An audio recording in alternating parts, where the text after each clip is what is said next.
para mostrar quién fui en algún momento y quién soy ahora. No, padre, o sea, estaba ahí hablando cuando de un momento a otro primero cogí, ¡puf! Se apagó la luz de la lamparita, pues la de frente.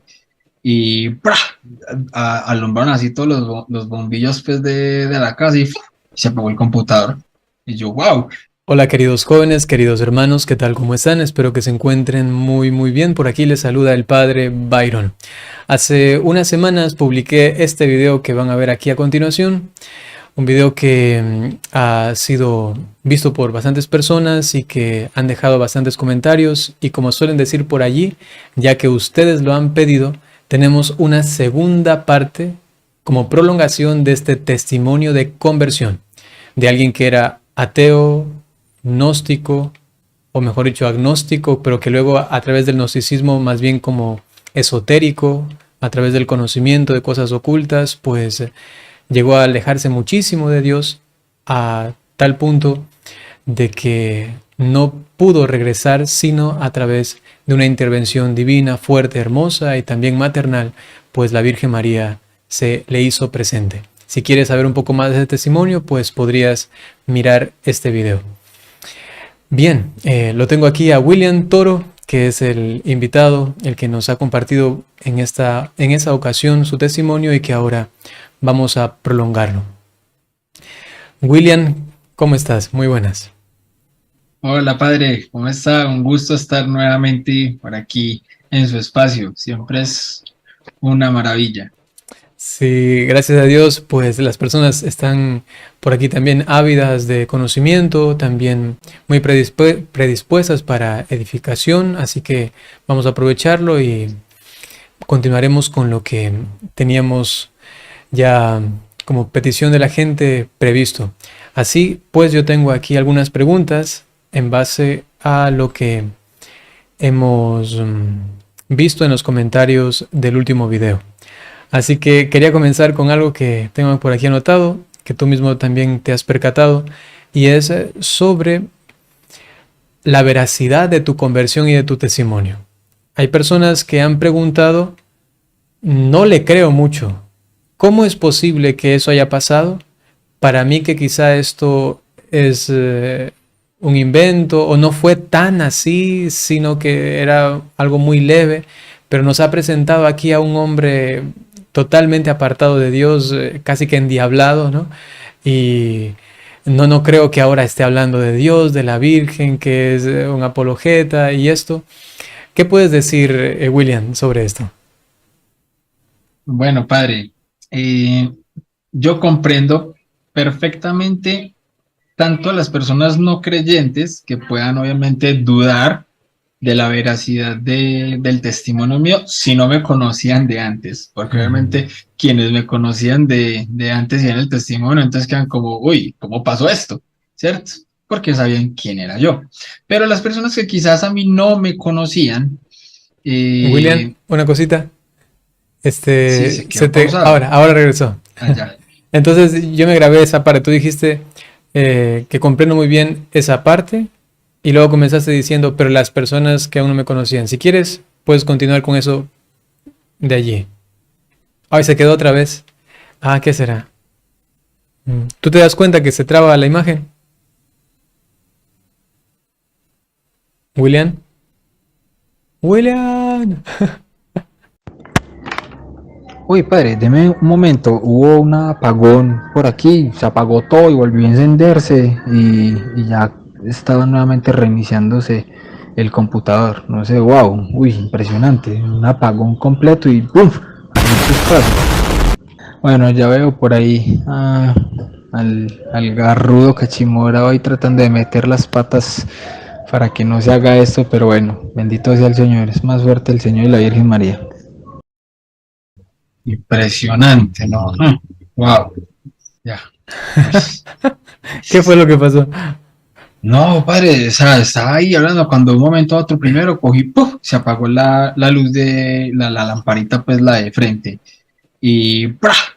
Alumbraron así todos los bombillos pues de la casa y ¡fua! Se apagó el computador. Y yo, wow, yo, ¿y qué es esto? Y me cogí el celular a escribirle, yo, uy, tremendo, esa sí ¿Será que el estuvo padre muy sigue? brava. ¿Será que el padre sigue vivo? Esa sí Este, estuvo pero muy no, brava, mira, mira, mira, ¿qué es eso? el efecto Matrix. A ver, yo lo cuadro aquí así ya. William, Muy ya, bien, padre, entonces, eso, ya estamos otra vez de regreso. claro, muy bien, como le Puedes decía, continuar. padre. Entonces, yo pienso que aunque a veces puede haber un tono de molestia con la persona que tiene la duda de si esto es verdad o no es verdad, yo lo comprendo porque cuando yo estuve de ese lado, yo también tenía la duda cuando alguien queriendo evangelizarme me decía, mires este testimonio tan bonito, tan hermoso, ve a Dios cómo le cambió la vida. Tenía una enfermedad y fue sanado, o mire esto, mire lo otro. Entonces, mi reacción ante eso, ¿cuál era? Yo cómo sé que ese no es un actor. Yo cómo sé que eso que está diciendo esa persona es verdad. Yo no tengo cómo saberlo. O sea, ahí es donde entra el tema de la fe, porque yo tengo que creer que a él le ocurrió eso que está diciendo. Ah, que se le apareció un santo, que se le apareció la Virgen. Yo cómo sé que eso que le está diciendo es verdad. Hasta que a mí no me pase, pues yo no puedo creer ese tipo de cosas. Entonces, uno puede dar evidencias hasta cierto punto. Hay eventos obviamente sobrenaturales que ya vamos a entrar ahorita, creo que también hay una pregunta al respecto, pero simplemente como por adelantar y hacer un pequeño spoiler, digamos que hay que comprender muy bien lo que es una revelación personal de lo que obviamente es el depósito de la fe y la revelación de Dios para toda la iglesia, ¿ya? Pero en este sentido, creo que podemos dar una pequeña evidencia. Algunos ya lo han visto, otros no, pero creo que podemos dar una pequeña evidencia para mostrar quién fui en algún momento y quién soy ahora. Siento afuera mi cuerpo está mis ojos la puerta, el caos soy yo.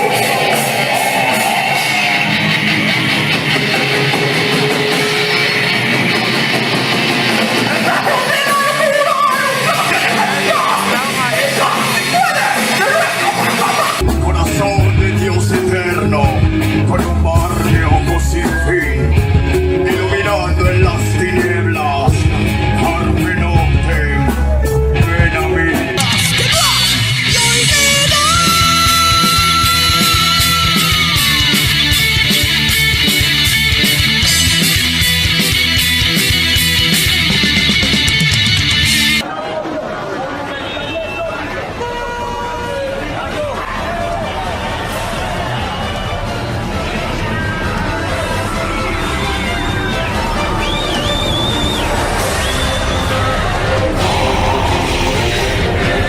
Ven y escucha la súplica ardiente. Ven, Señor. Ya se hace tarde.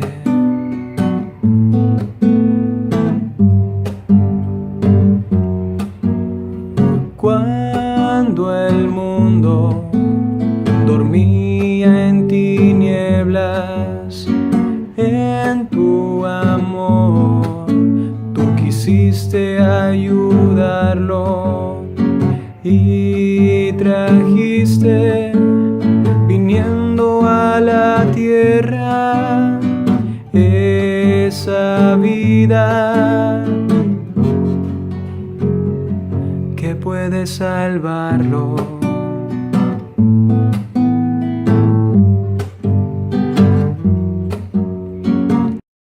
Sí, claro, incluso pues como lo alcanzaron a ver, ahí muestro como las diferentes facetas en las que me movía, aunque todas estaban inmersas en un mundo de oscuridad, pero eran diferentes incluso movimientos y todos ellos obviamente participaba muchas veces incluso como con cargos de liderazgo, entonces movía bastante gente, por ejemplo el tema de la marcha zombie. movíamos incluso 500, 600 personas en una sola marcha, una sola noche, familias enteras, llegando obviamente a hacer este tipo de marchas. El problema era el final de la marcha cuando se hacían los conciertos y todo eso. Entonces, eran temas muy, muy complejos. Wow, wow. Y yo le mostraba ese testimonio tuyo a un hermano de la comunidad, la primera parte, ¿no? Y decía, ¿y quién es este? Y como diciendo, no juzgando, pero sí decía, wow, qué fuerte, ¿no? Ah, ¿quién es este rockero o este satánico, ¿no? Decía. Eh, y luego le dije, ahora es él, ¿no? Y lo queda mirando, él. Y entonces también se sorprende, ¿no? Y claro, no es un montaje, no es algo por ahí creado, sino que es realmente algo que sucedió, ¿no? En tu vida. Y muchas gracias por compartirlo, ¿no? Tenemos por Entonces, aquí padre, sí, otra. Ujú. precisamente, ya para que sigamos con la siguiente pregunta, precisamente esa fue mi motivación para hacer ese video. Algunas personas no les gusta, dicen, ay, no deberían mostrar ese tipo de cosas porque son muy fuertes, X, o sea, muchos. Y también los comprendo, pero hay que también ponernos en los zapatos de los que están del otro lado y que piensan precisamente que un testimonio necesita también evidencias. Entonces, no muchas veces pide evidencias de Dios y no tiene uno cómo decir al Señor, Señor, venía, aparecete acá en este momentico y decirle, ve que sí existo. No, pero por lo menos si uno puede mostrar con evidencias quién fue uno y quién es hoy en día por la gracia y la bendición y la misericordia de Dios, pues bueno, también es una bendición poder tener este tipo de cosas. Así es, así como Jesús le dijo al paralítico ya luego sanado, ¿no? Toma tu camilla y vete en paz, ¿no? Es llevar el testimonio, la historia, que todos vean, yo estuve en esa camilla, ¿no? Paralítico, ¿no? Y ahora era el testimonio de que la lleve para que todos digan, él fue paralítico, ¿no? Y ahora está caminando, ¿no? Para la gloria de Dios. Yo a veces, yo a veces hago esa analogía con el tema de la oveja perdida. Y yo digo que solamente a los que nos ha tocado ser esa oveja, entendemos la parábola. Sí, sí, sí, es verdad. Ahí está en la propia carne, ¿no? William, aquí hay otra pregunta. Dice, Padre, bendecido día, gracias por ese gran testimonio de William. Tengo un hijo drogadicto, estoy creciendo en la fe y quiero hacer las cosas bien como le agradan a Dios. Pero a veces me llegan momentos de mucha tristeza pensando en mi hijo que se encuentra lejos de donde yo vivo. Te pido oración de intercesión por mi hijo, mi familia y por mí para nunca desfallecer. Amén. ¿Qué piensas de este comentario? Me parece un comentario muy bueno porque hay mamás que realmente tienen hijos que quizás están un poco desorientados, un poco alejados. eh, y hay varias mamás que precisamente a mí también me han preguntado, me han escrito a través de mi esposa o cuando he contado el testimonio también de manera presencial, yo cómo hago con mi hijo. Y yo les recomiendo lo que hizo mi mamá y lo que hizo la mamá de San Agustín. Orar, orar mucho y tener paciencia. San Agustín vino a tener su conversión a los 33 años. Entonces hay mamás que dicen, pero es que llevo orando mucho tiempo. Sí, Santa Mónica oró 33 años por la conversión de su hijo y llegó a santo, y no solamente llegó a santo, sino a doctor de la iglesia. O sea, San Agustín es un súper santazo. Mi mamá también, mi mamá me cuenta que ella cuando se iba a trabajar se iba siempre pues en el autobús rezando por mí. Mi mamá no podía ver que llegara un día de Halloween porque ya se imaginaba todos los desastres que yo iba a hacer. Yo hacía siempre una casa embrujada, invitaba gente, cobraba la entrada para hacer una casa embrujada, o sea, muchas cosas así.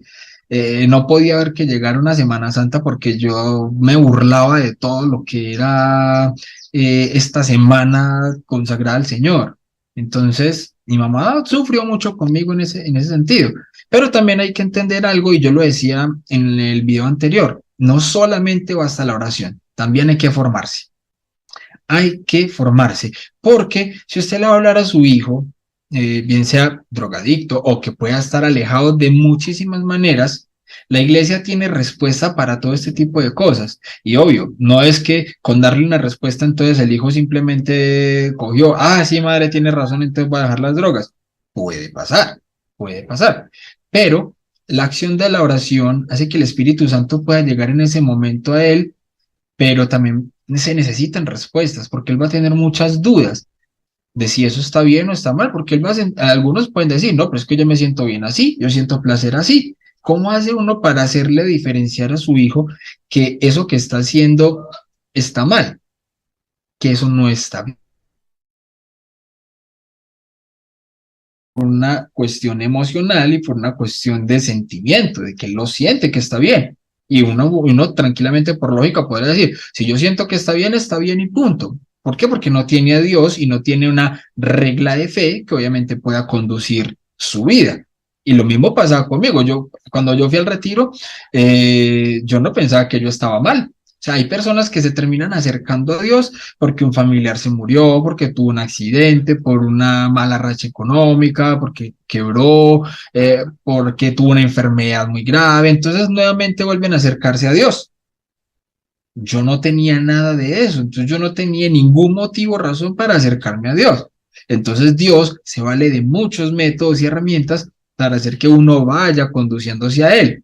Entonces, en ese orden de ideas, una mamá tiene que tener fe, oración, y tiene que formarse, porque el día que llegue su hijo con dudas, si usted no se la sabe, por lo menos que sepa quién sí le puede dar las respuestas y recomendarle ir donde alguien que sí tenga las respuestas o mostrarle un video o mostrarle un libro. Bueno, no, hoy en día tristemente muchos jóvenes no les gusta leer, pero sí les gustan los videos. Entonces, la red social que más les guste, en TikTok hay apologistas, en YouTube hay apologistas, en Facebook hay apologistas y muy buenos. Entonces, dependiendo del tema, hay apologistas que se basan o que son más expertos en un tema o en otro. Dependiendo de la situación del hijo, se puede hacer. Por ejemplo, ese tema de la drogadicción. Hay muchos que salieron ya de ese tema y tienen testimonios donde dicen, bueno, yo salí de esto, de esta y esta manera. Entonces, se puede ir como teniendo esas herramientas. Pero primero tiene que haber esa apertura del hijo y esa apertura se logra con oración,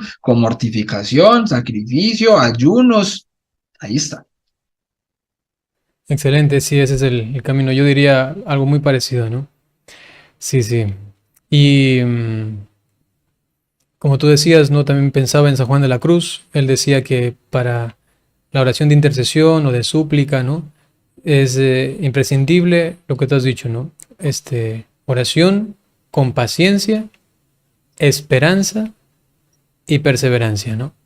Entonces, cuando hay esto, la paciencia, pues todo lo alcanza. La esperanza, uno sabe que Dios está actuando, que quizá no ve nada, pero Dios está haciendo y en algún momento se puede manifestar esto, ¿no? Y por último, pues la perseverancia, la constancia en la oración, ¿no? Qué bien. Por aquí tenemos otra pregunta. Padre, yo a veces siento que todo está perdido conmigo, aunque continúo en la oración, especialmente el rosario y la coronilla. Ayúdeme con su oración, por favor. Bueno, la tenemos también presente. Ella es, o él es Andy, ¿no? También lo habíamos seleccionado como para decir a las personas que cuando ustedes comentan y piden oración, pues también les tenemos presente. Estamos en una comunidad, es lo que se conoce como la comunión de los santos, ¿no? Es decir, que todos estamos vinculados y evidentemente ya que hemos visto el mensaje de Andy, pues también oramos por esa situación. Tú, ya que ha preguntado esto, William, ¿cómo ha sido tu experiencia de oración? Internamente o con tu familia, también como para compartir y animar a las personas para que no desmayen en la oración, ¿no? Hay un punto muy clave cuando se da una conversión. Me ha tocado ver casos, padre, que van a un retiro y llegan supremamente encendidos y a la semana se apagó esa llama y están nuevamente en el abismo en el que estaban, incluso puede que hasta peor. Entonces, ¿qué es lo que pasa ahí? Un retiro espiritual es muy adecuado, obviamente, para volver a reavivar esa llama. Y hay quienes tienen esa llama constante, pero muchas veces, digamos que no tienen como la orientación clave o no viven una espiritualidad dentro de la iglesia específica, entonces toman de aquí o toman de allá, pero nunca como que de pronto se centran en una espiritualidad específica dentro de la misma iglesia católica. Entonces, Uno cuando va a un retiro espiritual enciende la llama, es como una fogata, pero a esa fogata hay que seguirle echando leña, seguirle poniendo leña, palitos, para que siga encendida, porque si no, obviamente, ¿qué es lo que pasa? Se apaga.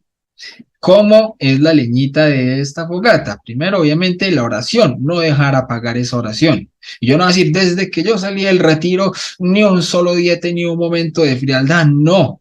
Todos hemos pasado por ese tipo de momentos, pero hay una cosa que yo recomiendo siempre y es algo que a uno realmente no lo deja desfallecer, y es la consagración a Jesús por María. Cuando yo salí del retiro, empecé mi proceso de consagración y el demonio a mí no me dejaba consagrar. Tan es que no me dejaba consagrar que a mi esposa tampoco. Mi esposa había ensayado por ahí 8 o 9 veces la consagración, llegaba a la mitad y algo siempre pasaba y se salía. Hay personas que empezaban, iban la primera y cuando se decía algo con lo que no estaban de acuerdo, uy, esto no me parece, se salía. Yo intenté la consagración varias veces y por temas bien sea económicos o porque me mudaba de casa o porque pasaba X cosa, entonces me salía. No se salga quien inicia la consagración, y quien no la ha iniciado se la recomiendo completamente porque es un antes y un después. Mi esposa y yo tuvimos un momento en el que nos separamos sin ser todavía esposos.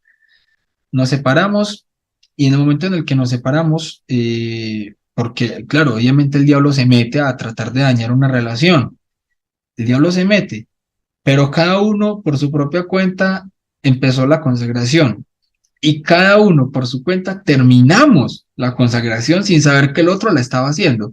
Y fue en el momento en el que terminamos la consagración donde Dios ahí sí cogió y nos volvió a unir. Mi esposa, su Wow. conversión, que obviamente ya en algún momento la conocerán, para ella su conversión total y definitiva fue el día que se consagró. No durante todo el proceso, es que el proceso es la batalla. La victoria es el día en el que se consagra.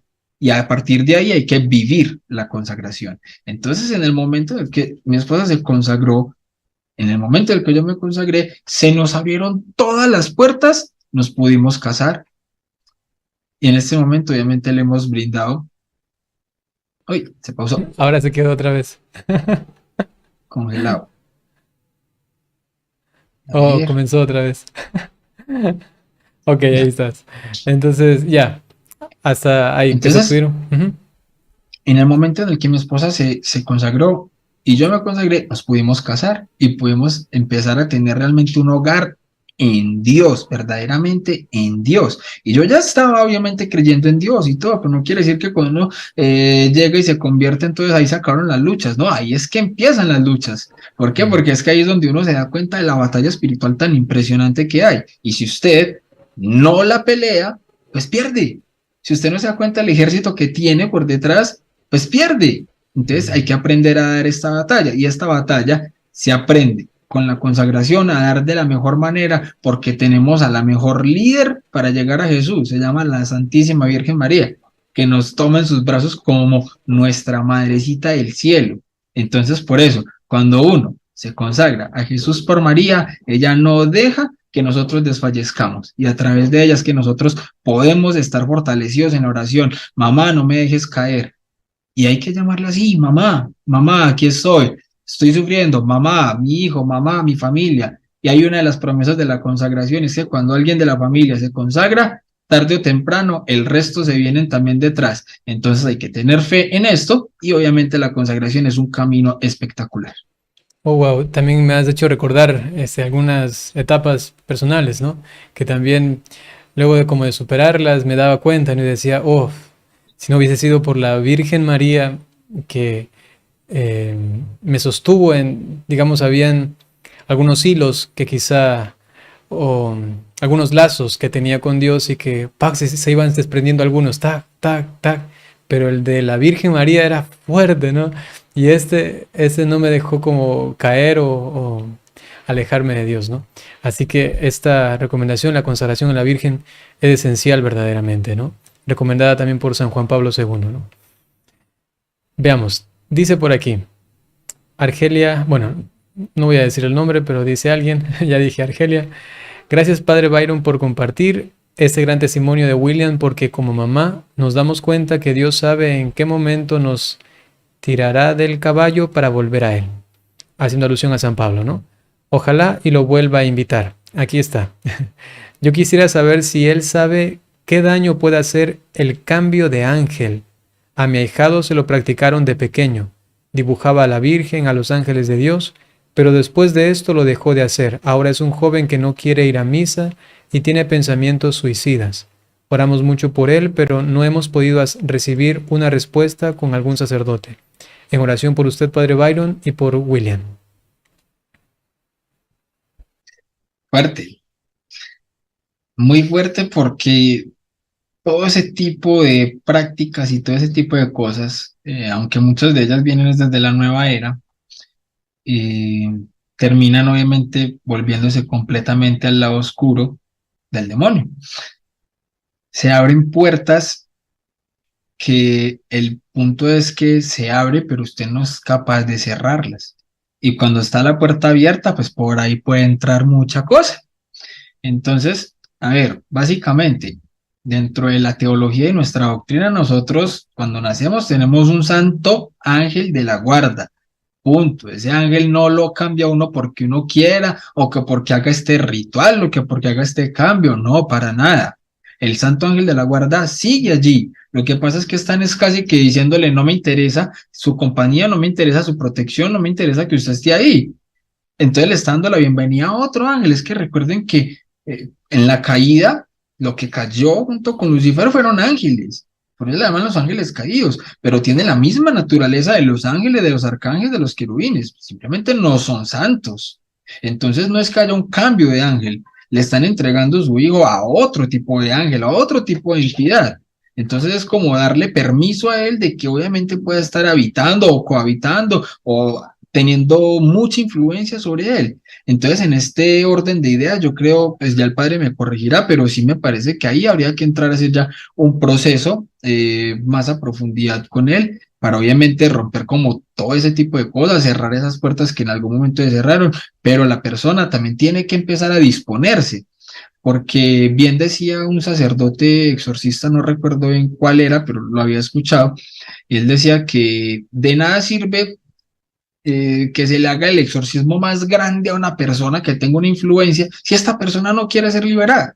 Entonces también se necesita la voluntad. Si la persona quiere, entonces también hay que empezar a vivir la fe, incluso contra todo eso que tiene interiormente. Entonces hay que empezar a vivir los sacramentos, la confesión, la Eucaristía, personas que tienen ese tipo de inconvenientes, Eucaristía diaria, Santo Rosario, o sea, todo ese tipo, pero hay que empezar el proceso. Pero ese proceso no va a servir de nada sin toda una vida sacramental y espiritual. No sé qué dice Padre.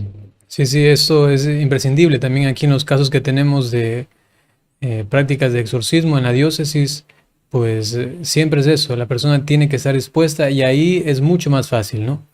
Ahora, en relación a esto del cambio del ángel, habría que también mirar qué persona fue en primera instancia la que autorizó, ¿no? Ya que él era un niño, entonces si es que fue la mamá, fue el papá o un tío, quien haya sido, que lo condujo al niño, ¿no? Para que realice esto, entonces comenzando por esta persona a hacer la renuncia, ¿no? Esa persona arrepentirse y decir, renuncio a esto que hice, me arrepiento, lo detesto, y bien. Aquella persona que hizo esto sobre el niño, ¿no? Porque también sabemos que hay evidentemente autoridad de los padres o de los superiores sobre los pequeños. Y por eso existen, inclusive teníamos un caso de, yo considero que sí era una posesión demoníaca, ¿no? De una chica que no sabíamos de dónde venía esto. Era una cosa fuerte, fuerte, ¿no? Y luego nos enteramos que su papá, cuando era pequeña ella, la había ofrecido en un culto, ¿no? Él era como medio brujo y el padre era de una secta por ahí religiosa y habían hecho un ritual, y los hermanos me contaron y todo venía justamente de lo que el papá había hecho, ¿no? No la misma persona. Entonces, a través del papá también decirle, en ese caso era, ¿no? Que él haga esta renuncia, que ofrezca a su hija en cambio a Jesucristo, ¿no? Y entonces buscar también quién fue el desatinado que hizo esto, ¿no? Y entonces ofrezca ahora esta vida a Dios. Y luego ya que él ya es grande, ¿no? Mayor de edad, entiendo, ya es un joven. Entonces buscar una forma para que él también se acerque y por lo menos uno le cuente la situación y le diga, pero quizá no quieres dar una oportunidad al Señor. Mira, vamos a misa, no quieres que un sacerdote quizá ore sobre ti para que ya que hicimos eso cuando tú eras pequeño, ahora eso quede como ya sanado y todo eso. Entonces buscar una forma para que él también se disponga, ¿no? Y sí, en cuanto que él esté luego dispuesto, pues eso es mucho más sencillo. Y no hay que subestimar o considerar como algo de poca repercusión las cosas que hacemos a los niños cuando tenemos autoridad sobre ellos, ¿no? Como por ejemplo consagrarlos a la Virgen, eso también le ayuda espiritualmente y todo, ¿no? Evidentemente el bautismo, que es lo más grande, ¿no? Pero también las cosas malas que les hemos hecho, ¿no? Como lamentablemente ha sucedido a veces por dinero, por algo así, un brujo, alguien dice, pero necesitamos la presencia de alguien puro, ¿no? Entonces, que trae a tu niño y que él también participe de esto para que luego ustedes puedan tener dinero o puedan tener tal cosa. Entonces hay que tener mucho cuidado porque esta autoridad que uno tiene sí también puede repercutir en su vida espiritual, ¿no? Ujú. Veamos qué más hay por aquí, William. Dice Gonzalo Romero. Yo escuché el metal en mi adolescencia y me encontré en un sueño profundo en donde mi mente se fue a un lugar y cuando regresó había dibujado en una hoja un rostro con cachos, barba y colmillos. Entonces cogí el cassette de esta música y lo rompí y lo eché a la basura. ¿Qué piensas, William? Bueno, ahí yo creo que pienso yo varias cosas. Lo primero es que Dios es muy bonito, Dios es muy hermoso y Dios se vale, incluso hasta de un sueño de estos, para que la persona quizás obviamente pueda enderezar su camino, ¿cierto? Pero claro, obviamente tenemos que hacer que es que el diablo no es de cachos, de cola, pues es una representación que se tiene y que incluso en muchas carátulas de lo que es el metal y todo esto, se ha pintado este tipo de demonización, ¿cierto? Eh, que sería lo que sería la apariencia de su espíritu si se pudiese ver, o sea, algo feo, grotesco, pero es simplemente eso, o sea, una demonización. Pero recordemos que el mismo Lucifer era, se supone, el ángel más hermoso y todo esto. Entonces, si él se llegara a presentar hoy en día a alguien, no se le va a presentar grande, con pezuñas, cola, cachos y todo eso. ¿Por qué? Porque es que la persona le va a dar miedo a salir corriendo. Y eso es lo que menos le interesa al diablo. Al diablo le interesa es que la gente haga lo que él quiere. Entonces, ¿qué hace el diablo para tentar? Le tienta con lo bueno. Por ejemplo, el mismo Jesús, estando en los 40 días en el desierto, cuando fue a tentar al mismo Jesús, ¿tiene hambre? Coma. Lo estaba tentando con algo bueno, pero Jesús rechazó obviamente esa tentación. Entonces, listo. El diablo no es de cacho escuela, pero Dios se puede dar válido de ese tipo de imagen que era la imagen que esta persona tenía sobre el demonio para mostrarle, bueno, vas por mal camino o esto que estás haciendo está mal, ¿ya? Pero también hay que hacer una gran diferencia y es con el tema de que, ojo, no todo el rock o el metal es malo y es del diablo, porque eso sería estereotipar y estaríamos básicamente cayendo en exactamente lo mismo que cae la gente que está por fuera o por dentro. Me hago entender. Dentro de nuestra Santa Iglesia Católica, una persona ve a un rockero de cabello largo o vestido de negro, inmediatamente lo que se le pasa por la mente es mechudo satánico. Punto. Pero no conocen más allá o el trasfondo o quién es realmente esta persona, muchas cosas, ¿cierto? Incluso puede ser una excelente persona. En ese sentido estaríamos cayendo exactamente en lo mismo que caen las personas que están por fuera, porque una persona por fuera ve a un sacerdote y gracias a las noticias seculares que ruedan todo el tiempo y en todo lugar, se va a un sacerdote, entonces mínimo esta es pederasta, ¿ya? Entonces, que cuando a nosotros nos dicen eso, obviamente nos molesta, nos cae mal que digan eso, porque sabemos que así como el padre Byron hay muchos sacerdotes que son buenos sacerdotes, y que obviamente aman su ministerio, aman consagrar a Jesucristo, aman dar una misa, entonces, y aman su vida como sacerdotes, que hay algunos obviamente que, así como dentro de los 12 apóstoles hubo un Judas, entonces ¿cuántos Judas no habrán hoy en día? Bendito sea Dios. Pero no podemos caer entonces en lo mismo que está cayendo el mundo secular a estereotipar. Entonces, ante eso también deberíamos conocer que hay un rock que puede ser obviamente bueno, con un buen mensaje y que incluso a personas que están alejadas de Dios y que este es el sonido que les gusta, al escuchar un sonido que les gusta, pero con una letra que le está dando gloria, alabanza a Dios, que incluso puede tener respuestas, o sea, una canción, por ejemplo, sobre el problema del mal, resolviéndolo, boom, porque mucha gente por fuera lo que tiene es un problema emocional del mal. Y por eso tratan de no acercarse a Dios o a la iglesia, porque creen que la iglesia lo que hace es imponer. Entonces, si en una canción se da respuesta a ese tipo de cosas, pero en un sonido que a la persona le gusta, esto también es una metodología que puede usar Dios para acercar a este joven a la fe. Y me consta que hay muchos que ha pasado así. La misma, hay un grupo en España que se llama La Voz del Desierto, que es un grupo de rock católico muy bueno que tiene tres sacerdotes como miembros. Y ellos cuentan que, por ejemplo, bueno, y como dice la santa palabra de Dios, la Biblia, por sus frutos los conocerán. Un día estaba La Voz del Desierto dando un concierto y se acercó un muchacho ahí al frente de la tarima a gritarles cosas a los sacerdotes y despotricar de ellos y esto y lo otro. Al finalizar el concierto, el muchacho estaba llorando, se acercó a ellos y les pidió confesión.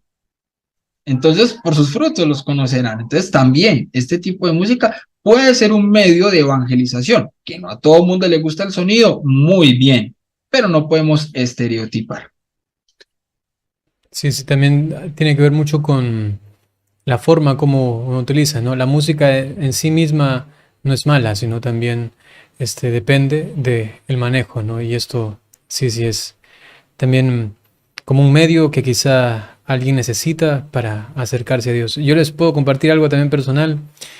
Actualmente yo no gusto, digamos, de música rock o de música reggaetón, ¿no? O bachata o cosas así, que en algún momento de mi vida sí, ¿no? O sea, me gustaba, me atraía, ¿no?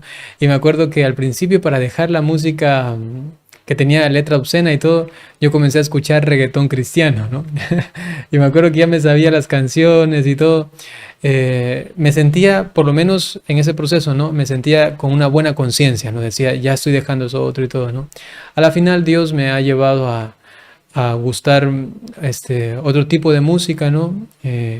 Quizá más sacra o más sagrada, ¿no? Pero eso es un proceso también de cada uno, ¿no? De ir como acercándose. Y caso, digamos, a la inversa, como tú lo has dicho y también yo ahora lo mencionaba, hay, por ejemplo, grupos satánicos, o sea, realmente satánicos, que utilizan música muy parecida a la música sacra, en cambio, ¿no? O sea, parecen ángeles. Es una cosa vista desde fuera, como uno no entiende la letra y todo, a decir, han de estar adorando a Dios, ¿no? O sea, todo es tan sagrado, aparentemente, ¿no? Pero que cuando uno ya entra a la letra y todo lo que están, pues están hablando más bien de una cuestión totalmente distorsionada de lo que para nosotros es la fe, ¿no? Entonces ahí uno también se puede dar cuenta. Yo lo recuerdo porque cuando estudiaba a todo este sector de la Wicca, por ejemplo, tienen canciones ahí, yo decía, wow, ¿no? O sea, cualquiera puede poner esto en una adoración al Santísimo y va a pensar, es algo No, hermosísimo, ay, ¿no? eso como suena de bonito, como Sí, sí, sí. suena de Entonces lindo. también depende siempre del manejo, sobre todo la letra, las intenciones, quién la ha creado, para qué, ¿no? Y eso, sí, sí. También conozco a esta banda de La Voz del Desierto por el padre Pablo Domínguez, que era amigo de este sacerdote español que tengo ahora el rostro en la mente, ¿no? Ujú. Sí, el padre Curry. Él es, sí, sí. Y, Padre Curry, el amigo del ujú. Pablo Domínguez, sí, que precisamente hay una película sobre él que se llama La Última Cima, y es sobre Ajá. la vida de un buen sacerdote. Ujú. Muy bien, tenemos por aquí, ¿qué más? Dice, Padre Byron, muchas gracias por sus videos. Podría hacer un video, bueno, más que un video, vamos a comentar básicamente. ¿Tú conoces esto del Charlie Charlie? Sí, ¿Qué podrías decirnos también sobre eso? Yo también he bueno, consultado alguna vez, sobre todo cuando aquí en Ecuador era muy conocido y los niños hasta jóvenes estaban metidos en esto. eso es lo que precisamente decíamos ahorita, abrir puertas. Entonces el tema es que el diablo, ¿qué va a hacer? El diablo no se va a presentar ni con cachos ni con colas, sino que se va a presentar con cosas atractivas o con cosas así novedosas, con jueguitos. Entonces, entre los niños ha sido muy común el jueguito de Charlie Charlie, la monedita o duendecito, todo ese tipo de cosas. Pero entonces el tema es a quién está llamando usted a hacer ese tipo de cosas.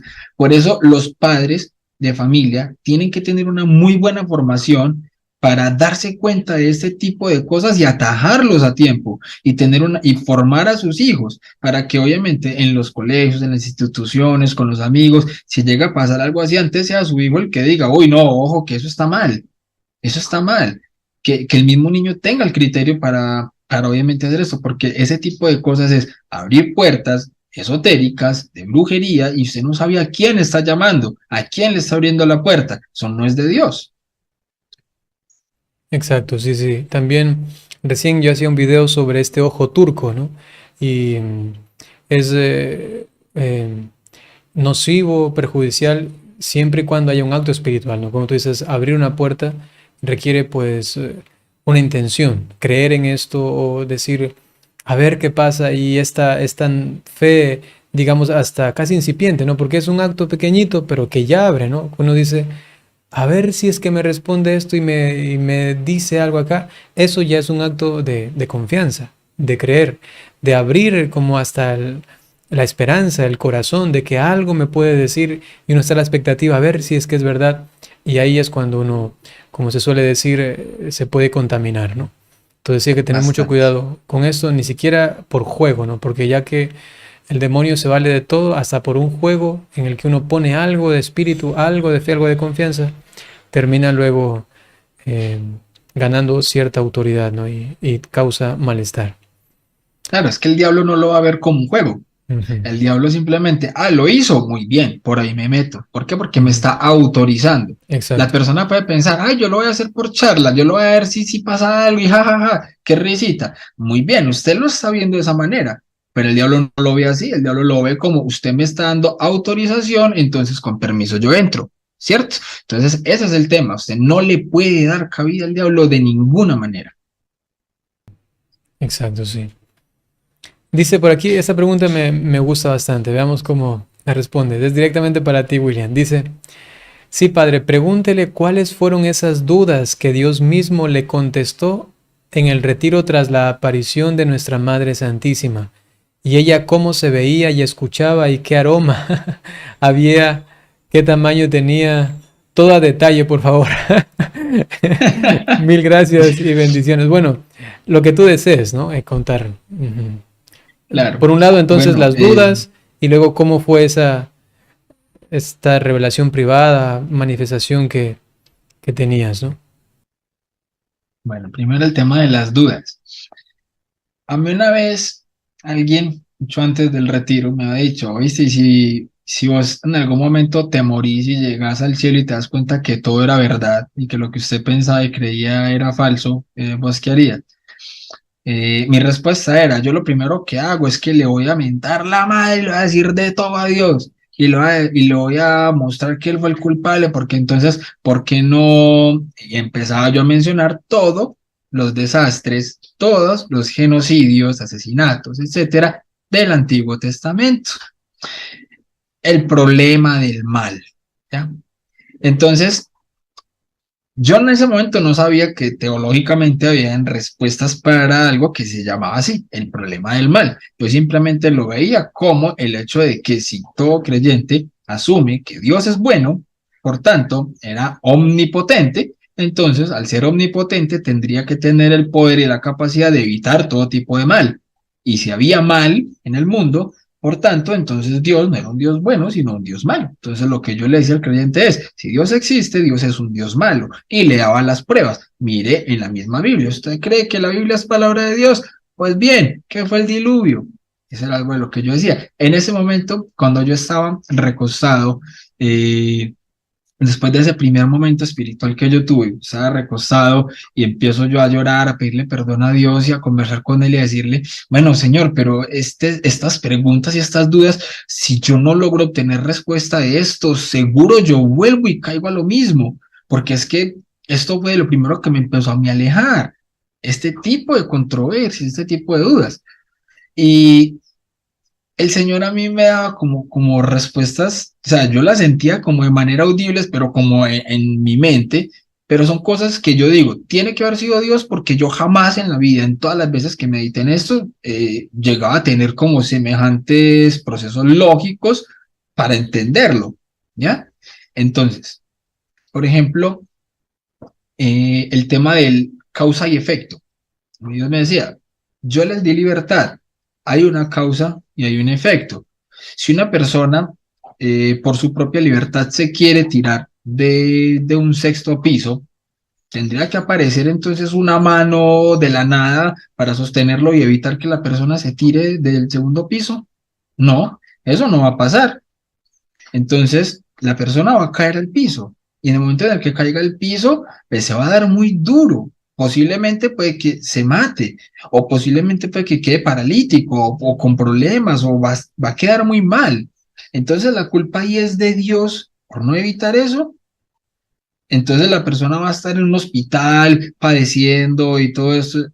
¿La culpa es de Dios que esta persona esté padeciendo? No, la culpa no es de Dios, la culpa es de que nosotros usamos mal nuestra libertad. Ahora bien, me dice, sí, pero es que eso no fue el tema del diluvio.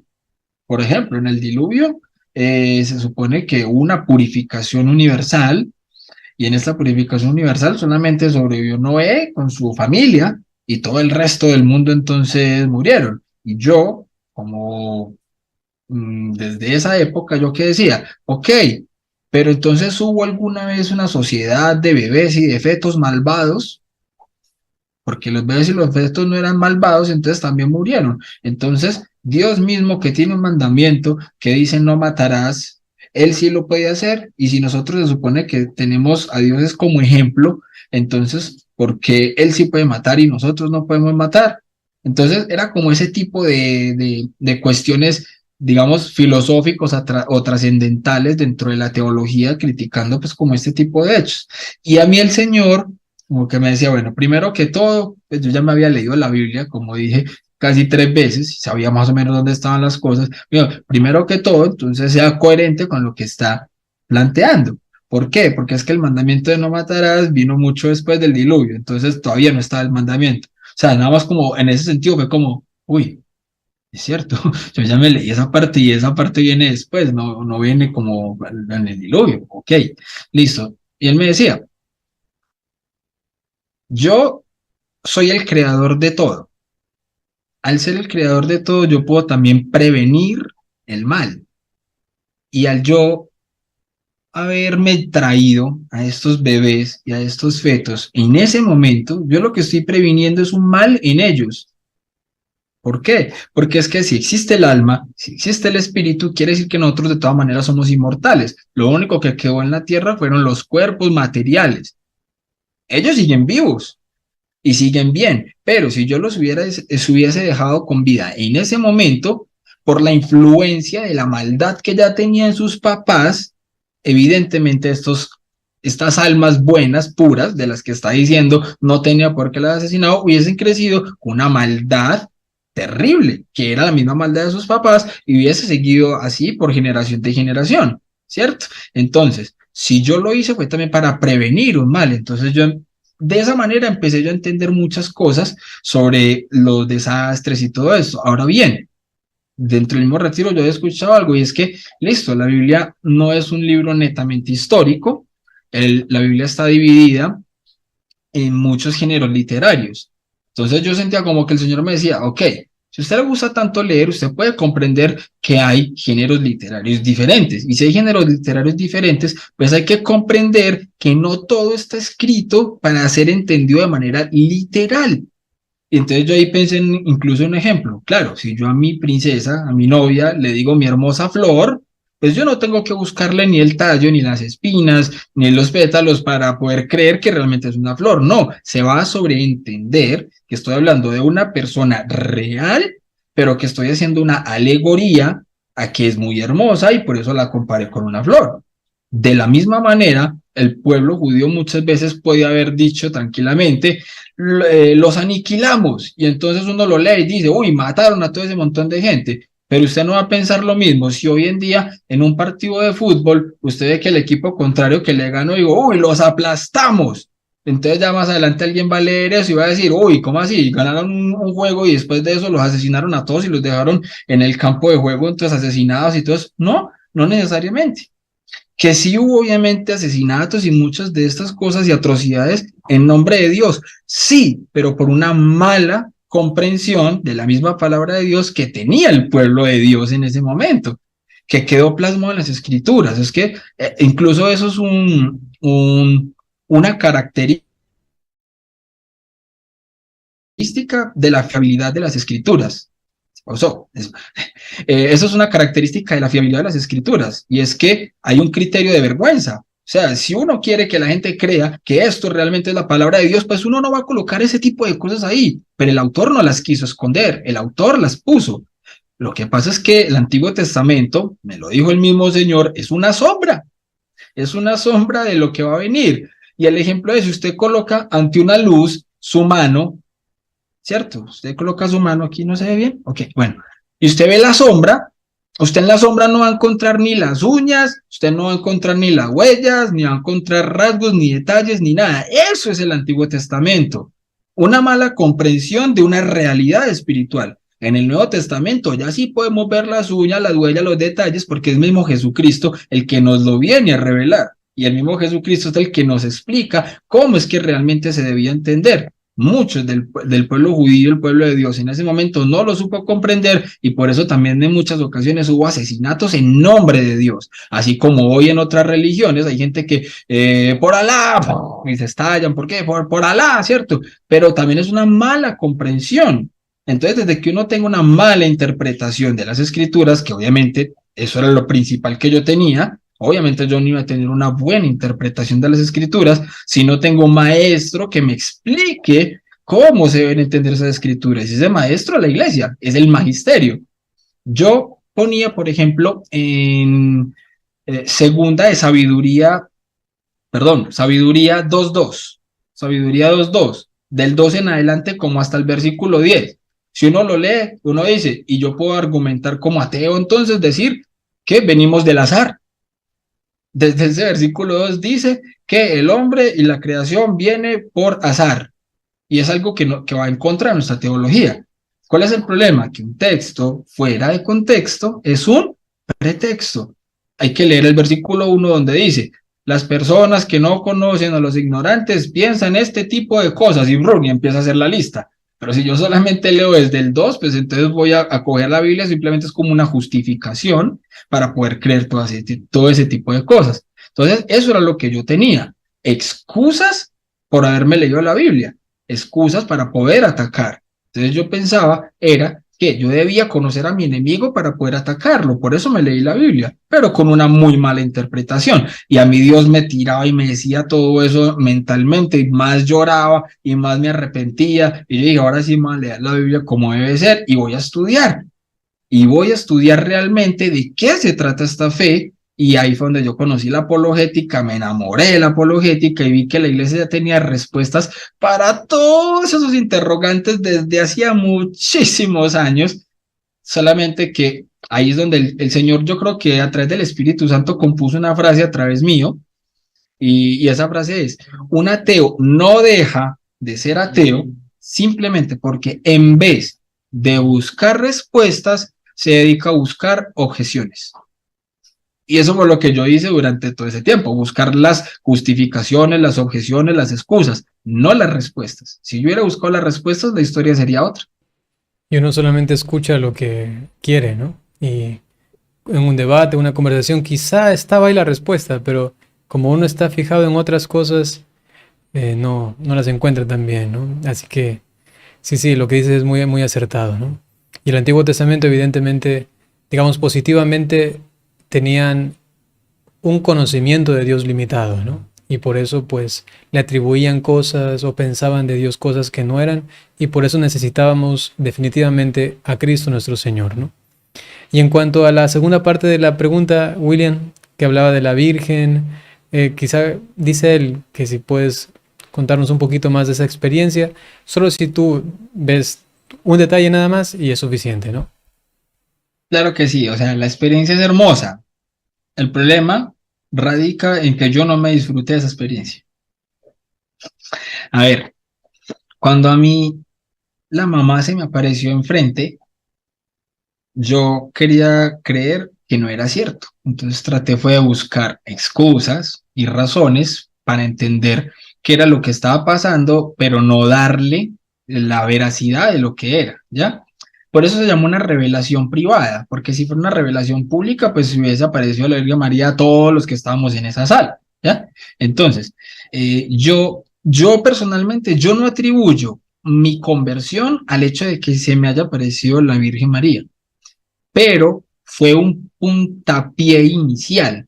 ¿Por qué? Porque fue la mamá la que me generó a mí la duda de pensar, bueno, ¿qué fue lo que pasó aquí? Yo necesito ahora sí respuestas, y eso fue lo que a mí me hizo levantar de la silla y ir a buscar al misionero que dio la charla y preguntarle, ve, me pasó esto, esto y esto, ¿qué tengo que hacer? Y él fue el que me dijo a mí, vivas el retiro, ¿ya? Vivas el retiro, que si al final del retiro usted no tiene nada, no sintió nada, no pasó nada, yo mismo le devuelvo el dinero.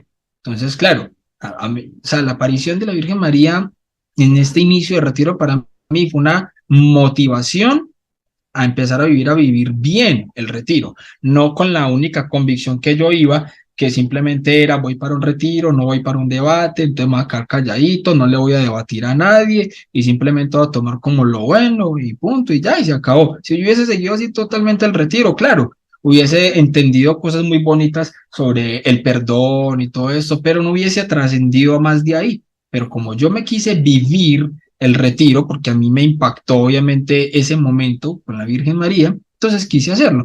¿Cómo era la Virgen María? Yo por eso en el testimonio pasado mostré una imagen de ella, porque a quien yo tenía enfrente era la advocación de la medalla milagrosa, cosa que yo en ese momento no sabía que es la misma que aparece en la medalla de consagración. Por eso amo tanto la vida como consagraba la Virgen María. Lo que pasa es que yo en ese momento, incluso con todo lo que yo sabía y todo eso, tenía un desconocimiento completo de cómo se entiende el tema de las advocaciones. Yo pensaba que eran un montón de vírgenes, no que todas las advocaciones eran una sola y la misma. Entonces, claro, uno decía, todas esas vírgenes que tienen los católicos, no sé qué, ta, ta, ta. Yo no entendía el tema de las advocaciones. Cuando yo empecé a comprender el tema de las advocaciones, ya estudiando el tema de la apologética, veo el tema de las apariciones marianas y llego a la aparición de la medalla milagrosa y yo, wow, esta fue la que yo vi en el momento del retiro. O sea, solo de tiempo después de que yo me vine a dar cuenta qué tipo de advocación era, cómo era y todo eso, ¿ya? Entonces, si en ese momento había un olor hermoso, que yo sé que muchas personas a las que se le apareció la Virgen dicen que había un olor a rosas y todo esto, soy sincero, no me di cuenta. Si lo había, muy posiblemente puede que lo haya habido, pero era tanta mi conmoción por tratar de encontrar respuestas que, como les digo, yo no me disfruté la aparición que tuvo la mamá conmigo. Y quizás la Virgen María ya sabía también de antemano que su aparición ante mí no iba a causar lo mismo que puede haberle causado a alguien que lleva toda su vida, ay, qué rico que se me apareciera a mí la Virgencita. No, quizás ella sabía que lo único que iba a generar ahí en mí era esa motivación para traerme hoy en día donde estoy, porque yo a la Virgen María la amo, es mi madre del cielo. O sea, a mí la consagración y leer el tratado de la verdadera devoción a la Virgen María a mí me cambió también, también fue un antes y un después. O sea, es algo impresionante. Y yo quisiera otra vez volver a ese momento y disfrutarme por completo ese momento, esa revelación privada.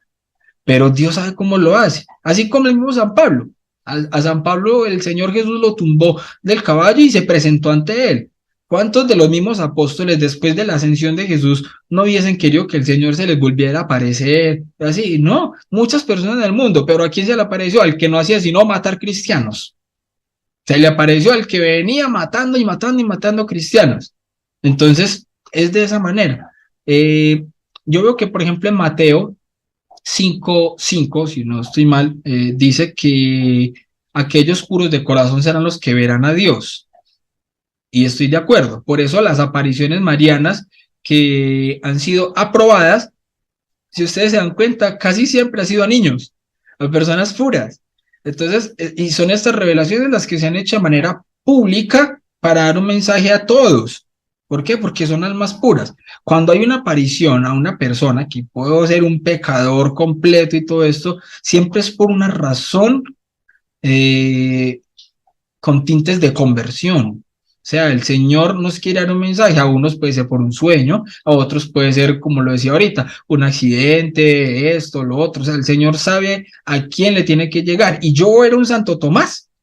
Yo era un Santo Tomás ahí, bueno, sin el santo. Yo era un Tomás queriendo ver para poder creer. Entonces el Señor sabe que habemos muchos Tomás en el mundo y el Señor también sabe que cuando uno se dispone, y yo en ese momento chiquito de humildad que tuve, le dije al Señor, bueno, aquí estoy. ¿Qué hizo el Señor al ponerme a la Santísima Virgen María enfrente mío? Me puso la mano, hágale, meta el dedo. Meta el dedo. Y eso fue lo que yo hice durante ese retiro. Metí el dedo porque quise vivir el retiro. Entonces, eso es para mí lo que fue el hecho de que la Virgen María hubiese estado ahí conmigo. Sí, solamente me nacen dos anotaciones, creo que también son importantes. La una es al respecto de que tampoco piensen, queridos hermanos, que es necesario que haya algo así, ¿no? Una manifestación así fuerte como una aparición o algo parecido, ¿no? Es, por ejemplo, yo les comparto en relación a mí, ¿no? Yo nunca he tenido algo así fuerte, ¿no? Y yo también estuve muy alejado de Dios y fue algo muy interno, muy en el alma, muy adentro, en la conciencia. Luego que eso pasó al amor, a la fe, ¿no? Sobrenatural. Entonces, tampoco esperar, ¿no? Que, ay, que suceda eso de acá, eso de acá. Más bien yo siempre le pido al Señor, nunca quisiera, ¿no? Nunca quisiera verte, ni a la Virgen, ni a ningún santo, ni nada. Quiero vivir la fe pura, ¿no? La fe pura sin esas manifestaciones, ¿no? Entonces, hasta ahora Dios lo ha respetado y pienso que podría haber fácilmente, o sea, manifestado y yo hubiese dicho, gracias, o sea, qué bonito, ¿no? Pero no necesito, algo parecido, quizá hubiese dicho, ¿no? Pero es que Él conoce, ¿no? Y sabe a quién, de qué forma, aquí y acá, ¿no? Entonces eso lo primero, porque también había una persona que decía que luego van a creer todos que tiene que aparecerse la Virgen para convertirse. Por supuesto que no, ¿no? Es un camino distinto para cada persona. Y la otra anotación es una cuestión más, digamos, técnica al respecto de lo que mencionabas, porque quizá la gente lo puede interpretar mal. Les explico rápidamente, ¿no? Una revelación privada y una revelación pública. La revelación pública, ¿no? La revelación privada se refiere a algo que se ha manifestado a una persona o a un grupo de personas concretos con un mensaje específico, quizá solamente para ellos o quizá para una comunidad, pero llega un momento en que la iglesia puede estudiar esos casos y determina que esa misma revelación privada se aprueba de manera universal, ¿no? Es decir, que los otros fieles pueden también participar de ella y tener esta devoción, aunque no están obligados a creer en ella, ¿no? Esto es entonces revelación privada aprobada de forma universal, porque también se puede aprobar una revelación privada, pero solamente de forma diocesana. Y luego el otro término que puede ser entonces equívoco, por lo que decía William, es la revelación pública. La revelación pública es solamente la de Jesucristo, ¿no?